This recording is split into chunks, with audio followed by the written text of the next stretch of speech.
Salut à tous, on se retrouve aujourd'hui sur le cinquième match du tournoi de Siberian Cup. Donc si vous n'avez pas regardé les matchs précédents, ils sont sur la chaîne YouTube, vous pouvez aller les regarder. C'était un tournoi, on était 365 à faire le tournoi et donc du coup que j'ai gagné et du coup je vous présente les analyses de mes différentes parties.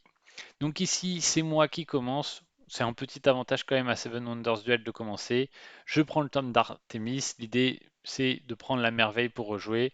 Mon adversaire prend le circus et l'autre merveille pour rejouer. Jusque-là, c'est du classique. Ici, mon adversaire prend la grande bibliothèque. Ça semble plutôt logique vu qu'il n'y a pas le jeton loi de présent. Donc la victoire scientifique risque d'être très dure. Moi, pour le contrer, je prends le muselet parce que je veux pas que mon adversaire puisse récupérer des jetons scientifiques de la défausse et avoir potentiellement le jeton loi avec la grande bibliothèque. Et je prends le grand phare, parce que l'idée c'est si je prenais la statue de Zeus qui permet de lui faire perdre une ressource, s'il a le grand phare qui lui donne une ressource au choix, c'est un peu contradictoire. Donc là c'est plutôt intéressant quand votre adversaire a la statue que vous ayez le grand phare, c'est toujours très bon. Ici je commence, je prends le bassin argileux, le dépôt de bois se tenait également comme choix, vu qu'il a la merveille qui coûte 3 bois et la merveille qui coûte 2 bois. Maintenant j'ai une merveille qui coûte 3 argiles et une autre 2 argiles.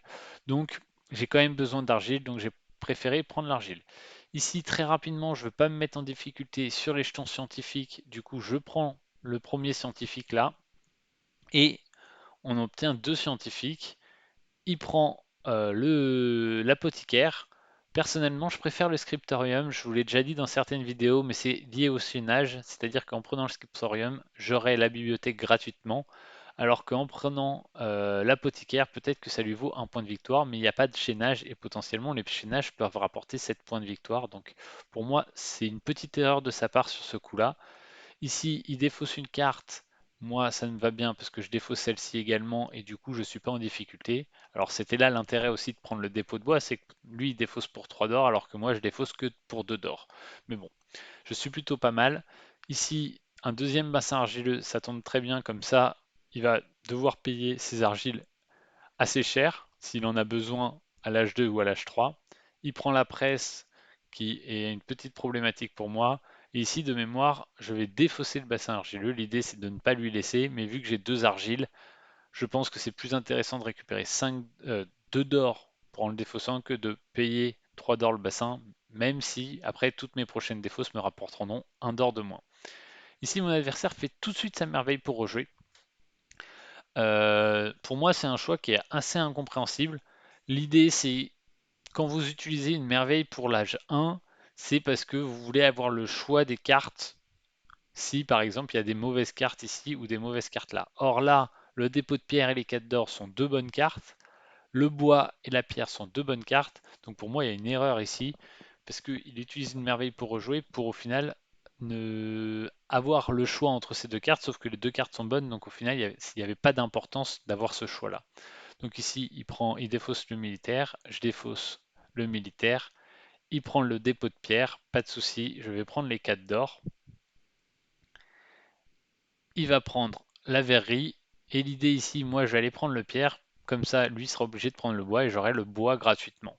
Et vérifiez bien hein, quand c'est comme ça, beaucoup auraient peut-être pris le bois en se disant le bois est peut-être plus important, plus intéressant pour nous que la pierre, sauf que ça lui aurait laissé le bois gratuit, ça n'avait pas de sens. Donc là, nous, l'idée, c'est vraiment d'avoir ce bois gratuit. Et donc, on se retrouve à la fin de la jungle, on a 4 ressources, il en a 3, par contre il a 2 dépôts, mais il a une grosse problématique d'argile qui peut être assez grave pour lui, même si aucune de ses merveilles ne nécessite de l'argile, donc c'est un peu moins grave que s'il avait mes merveilles. Ici, vu qu'il a utilisé sa merveille pour rejouer, j'ai joué en dernier à l'âge 1, donc je joue en premier à l'âge 2. Donc ça, c'est aussi un des défauts du fait de rejouer quand vous êtes deuxième joueur à l'âge 1, c'est qu'en plus vous laissez le démarrage de l'âge 2 à votre adversaire. Et donc je vais prendre la verrerie de mémoire. L'idée c'est que je sais que cette carte, pour qu'il coûte 2 argiles, il ne la prendra jamais. Et là j'ai de la chance, c'est qu'il se retrouve tout de suite dans une situation où son manque d'argile est problématique. Et donc du coup il va faire sa merveille pour détruire ma verrerie. Pas de souci. De toute façon, il fallait bien qu'il l'utilise un moment. Ici, moi, hop, je récupère cette merveille. Donc, bon, il a bien fait de me tuer ma verrerie parce que sinon je l'aurais pris pour 3 de moins. mais au moins ça me fait 3 jetons scientifiques.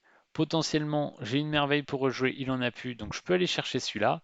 Et avec 4 jetons scientifiques avant le début de l'âge 3, ça va être très problématique pour lui. Surtout que si on compte, c'est à lui de jouer. Donc lui, moi, lui, moi, lui, moi, lui, moi, lui, moi, lui, moi, lui, moi, lui. Donc même peu importe ce que je vais faire, ce sera lui qui sera obligé de prendre cette carte-là si je ne fais pas ma merveille pour rejouer tout de suite. Donc j'aurai cette carte scientifique sans utiliser ma merveille pour rejouer. Donc j'aurai 4 symboles scientifiques avant l'âge 3, plus une merveille pour rejouer avant l'âge 2.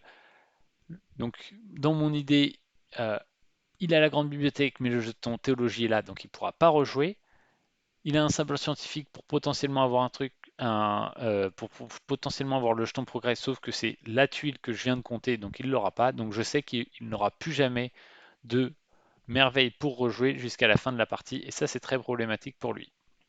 Ici, on a une problématique, c'est que si on fait ce militaire, on va manquer d'or pour acheter ça, parce qu'il va me falloir 6 d'or pour avoir les deux parchemins.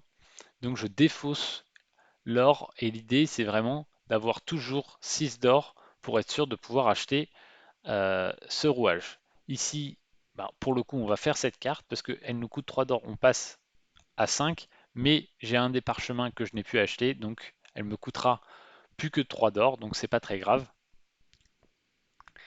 J'avais 8 au coup d'avant, alors celle-là me coûtait 6, sauf s'il faisait la presse, dans quel cas elle me coûtait 8 parce que je devais payer mes presses 4. Mais je pouvais encore l'acheter, donc c'était problématique pour lui. Mais en effet, faut aller aussi penser à ce que là ça me coûte 6, mais s'il fait la presse, ça me coûtera 8. Et donc là, je me dis, moi ce que je veux chercher, c'est de maintenant ne pas perdre militairement, parce que je vais axer ma stratégie sur du scientifique. L'idée c'est, j'ai une merveille pour jouer, il n'en a pas. Je sais que je vais pouvoir avoir 4 jetons scientifiques avant l'âge 3, donc je vais baser ma stratégie là-dessus. Ici, je sais plus ce que j'ai fait, parce que si je fais ça, ah si, je crois que je fais ça, et je me dis, si, ah non, je le défausse. Et l'idée, c'est toujours de garder assez d'or pour acheter ça. Parce que si je l'avais fait, je passais à 3 et en prenant la presse et le séchoir ici, mais j'aurais pas pu acheter ce rouage, j'aurais été obligé d'utiliser ma merveille pour rejouer et c'est pas ce qu'on voulait. Après, potentiellement, s'il jouait ça, j'aurais pu également défausser ça et aller le rechercher avec le muselet. Donc ça, c'est aussi une possibilité que j'aurais pu faire. Hop, ok, ici j'utilise ma merveille pour rejouer. L'idée dans cette merveille pour rejouer, c'est me donner de la flexibilité pour l'or et de prendre ce jeton scientifique qui va me donner la théologie. Et du coup maintenant, on se retrouve dans la situation suivante. J'ai au moins 2 merveilles pour rejouer parce que potentiellement on pourrait peut-être en faire que 7 s'il fait les deux siennes. Et ah ben, du coup non, je suis plus sûr de pouvoir faire mon jeton scientifique. Donc au final, j'ai utilisé 2 merveilles pour récupérer ça. Donc je me retrouve encore qu'avec une merveille pour jouer. Donc là, je sais pas si c'était bien joué de faire ce temple. Bon, j'ai eu l'idée comme ça, mais en la réanalysant maintenant, je me dis que c'était à peu près even comme choix. Donc peut-être une petite erreur là-dessus.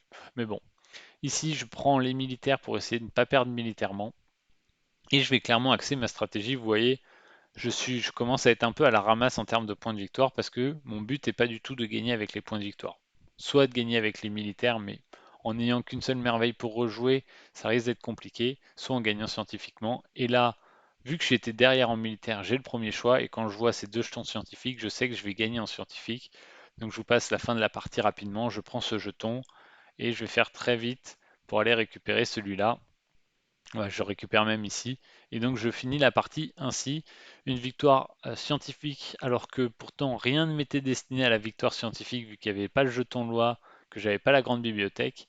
Mais les circonstances ont fait qu'il m'a laissé 3 cartes scientifiques à l'âge 1, que à l'âge 2, celle-ci était visible, et du coup je pouvais adapter ma stratégie pour l'avoir. Et une fois que vous avez 4 cartes, 4 symboles scientifiques à la fin de l'âge 2, plus une merveille pour rejouer alors que votre adversaire n'en a plus, ben, ça devient tout de suite plus facile de gagner scientifiquement. Donc là, clairement, sa grossière erreur, ça a été de faire cette merveille pour rejouer au tout début enfin vers vers le milieu de l'âge 1, alors qu'il aurait dû la garder pour essayer de m'empêcher de cette victoire scientifique.